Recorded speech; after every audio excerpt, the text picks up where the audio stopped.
Happy New Year. Happy New Year. This year we're going to start off with an independent skill that everybody should have, which is having your resolutions.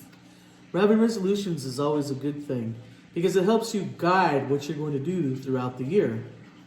We also want to concentrate on the new hope for 2021.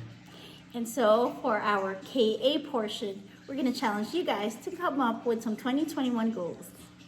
It's all on you.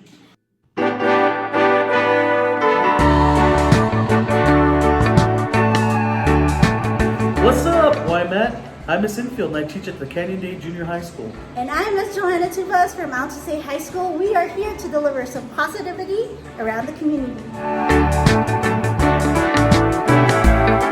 For our life skills portion, this episode we are talking about how important it is to have resolutions for the new year.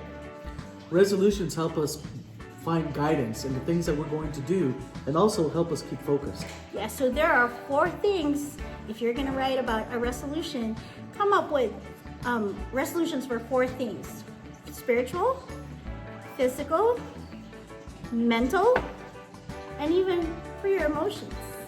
Do you have any idea for, let's start with physical. What is your physical resolution this year? Well, every year I make the same resolution, Joanna, which is to lose the hump. So that means you can get out and walk more, eat less, eat healthier. Do something that's going to get you physically active. Another resolution that you might want to have is something that has to do with your spiritual, like reading the good book. The good book. Taking some time to pray.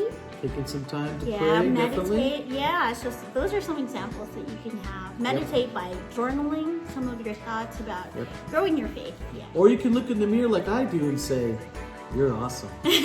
And that definitely taps our emotional resolutions, something that can help us feel better, especially after 2020. 2020 was dragging us around there for a while, wasn't it, Joanna? Yeah, but this year around, we can start with a big smile. So another thing that you can do is, like what she said, look in the mirror would be for your emotional health. So what examples would you give?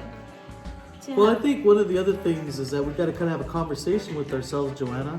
And not only while we're looking in the mirror, but just say, you know what, pat yourself on the back when you do something good. And when something's a little bit challenging and we're not feeling quite right, you just got to keep telling yourself, hey, you got this. Another thing is being compassionate for others. Yes. If you feel good for yourself, you also want to feel good for other people. So give them a pat in the back, call a friend, and these things can help with some of your emotional, resolutions. And then our last one will be the mental one. Especially for our students coming back to school, what would be your resolutions to help build our mental abilities? That one's kind of a hard thing to think about. But I think if it was me, or if I had some advice for our students, it would definitely be to just be proactive about your work. Make those lists so that you can check them off as you go down, the things that you've accomplished, and don't get discouraged. And hey, it's almost the second semester, you guys, which means you're halfway there.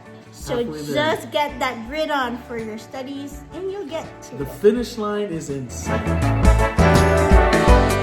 Joanna, in 2021, I definitely want to fill my cup up with a lot of hope. Yeah, hope is definitely a good character that everybody should carry in their hearts and their heads and all around as a whole person. Yeah, it's something that we have to actively practice because when we have hope, other people can see it, they can feel it, and then they get hope. Yeah, and the good thing about having hope is even if things are looking pretty grim or looking down, because you have that hope, you're believing something or you're looking forward to something, you're just keeping on going and keeping on until you reach that vision that you have. Yeah. For this KA segment of this episode, we are challenging you guys to come up with your own 2021 goals. Maybe 4? 4 sounds good to me, Joanna. You can do it. That concludes this week's What's Up YMAT episode. We would love to feature you for our next episode. So there will be an email address down in the description of this video. Please submit your entries through that email address. So remember, no worries. Keep looking up. You got this, and we got you. This is Ms. Tupas and Ms. Enfield wishing you an amazing rest of your week. See you again at What's Up YMAT next week.